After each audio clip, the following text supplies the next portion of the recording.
और प्रतिरोधक क्षमता का। गिलोय स्वभाव से कड़वी होती है और वह गिलोय कोई नीम के पेड़ पर चढ़ जाए तो उसकी कड़वाहट में और चार चांद लग जाते हैं। ऐसे ही इस दुष्ट की दुष्टता राज्य को पाकर के और ज्यादा बढ़ गई। अब तो इसने एक क्षेत्र अपना वर्चस्व कर लिया। इसने अपने ही राज्य ने पूरा ढिंढोरा पिटवा दिया। कोई यज्ञ नहीं करेगा, हवन नहीं करेगा, पूजा पाठ नहीं करेगा, भगवान होते ही नहीं, सबका भगवान मैं हूं। न यष्टव्यम न दातव्यम न होतव्यम दुजा क्वचित् इति निवार्य धर्मं धीरी घोषेण सर्वस। इसने डिंडिम घोष करवा दी, कोई भगवान नहीं होते, मैं ही सबका भगवान हूं। बेचारे प्रजाजन बहुत दुखी रहने लगे। राजा बनकर के भी इसमें सूझबूझ नहीं आई, समझदारी नहीं आई। अब ये राजा बन गया, राजा ने क्या क्या करेगा। प्रजा के लोग बहुत दुखी रहने लगे और ये दुराचार भी करवाने लगा। बहुत शिकायत से करे आए, लेकिन शिकायत और करे किससे? जहां बेदर्द हाकिम हो वहां फरियाद क्या करना। राजा ही यहाँ का दुराचारी। एक दिन गांव के 10-50 लोग मिलकर के जंगल में गए, संतों की मंडली मिली, निवेदन किया महाराज क्या करें, हमारे राज्य का राजा बड़ा दुराचारी पापाचारी है, हम लोगों का जीवन यापन सहज में नहीं हो पा रहा। संतों ने कहा यदि ऐसी बात है तो आप चलिए, हम कुछ समय बाद आते हैं, आपके राजा को समझाएंगे। ऐसा नहीं। संतों की मंडली आई, ये सिंहासन पर बैठा है। संतों की मंडली ने आकर के राजा को बहुत ही शास्त्रों के सब उपदेश दिए। देखो बेटा, उस समय तुम राजकुमार थे, लेकिन अब तुम्हारा जो पद है वो बहुत ही गरिमामय पद है, उत्तरदायित्वपूर्ण पद है, और इस पद की गरिमा को तुम्हें विधिवत शास्त्रोक्त विधि से निभाना चाहिए। अपने प्रजा में किसी को भी कष्ट हो तो वो राजा का कष्ट माना जाता है। प्रजा के किसी भी जन को कोई परेशानी हो तो वो पुत्रवत उस प्रजा की परेशानी मानी जाती है। इसलिए राजन, अपनी ये जिद छोड़ दो। जो शिकायत हमसे की है आपके प्रजाजनों ने, अपनी आदतों में व्यवहार में सुधार कर लो। कुछ नहीं बोला, ये सुनता रहा। सुनते सुनते अचानक ही इसने जो भी संत लोग आए थे उनको गाली गलौज करना शुरू कर दिया। संतों ने कहा ऐसे नहीं मानेगा, कुशासन को कुशासन वाले ही संभाल सकते हैं। कुशासन यानी कुमाने बुरा, शासन वाली शासन। बुरे शासन को बुरा समय पड़ने पर कुशासन वाले ही संभालते हैं। कुशासन का दूसरा अर्थ क्या होता है? कुश का आसन पर बैठने वाले। जो कुशा के आसन पर बैठते वो कौन होते हैं? वो संत लोग।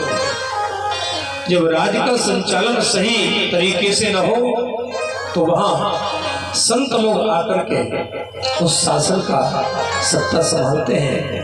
जैसे हमारे अयोध्या में राम जी चले गए, लखनलाल जी चले गए, भरत जी नहीं थे, शत्रुघ्न लाल जी नहीं थे, तो किसने संभाला? बोले वशिष्ठ जी ने सारी बागडोर अयोध्या के अपने हाथ में लिया।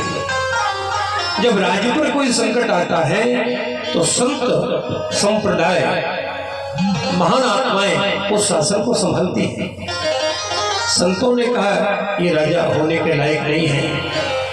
एक साथ में संतों ने हुंकार भरी, हन्यताम हन्यताम पापः प्रकृति दारुणः। ये राजा बनने के योग्य नहीं है, इसको मार देना चाहिए, ये मारने लायक है। हाथ नहीं लगाया, संतों के हुंकार से ही बैल ऊपर से नीचे गिरा, सिंहासन से धड़ाम से गिरा, प्राणांत हो गए।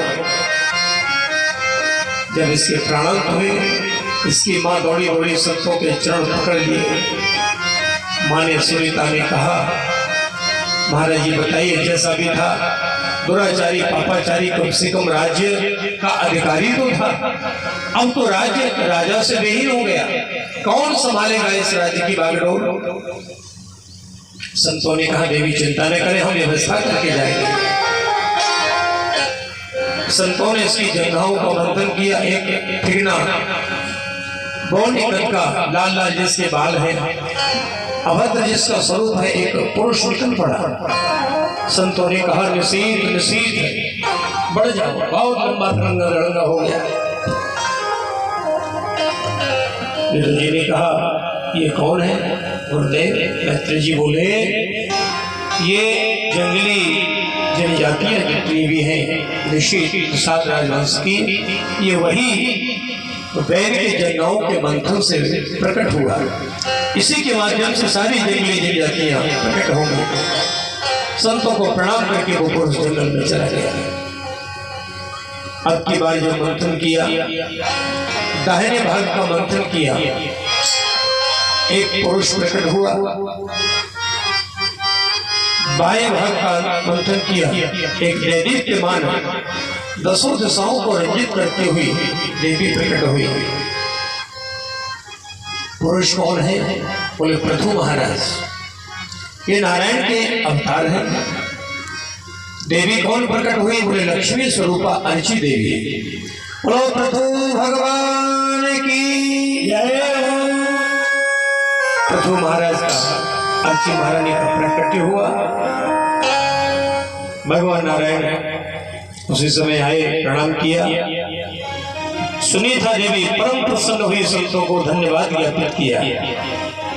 जितने भी राज्य में रहने वाले प्रजाजन थे, संतों के चरणों का चरणामृत लिया, यानो राज्य की पुनर्स्थापना हुई, अधिकारी प्राप्त हुआ, संत लोग चले गए।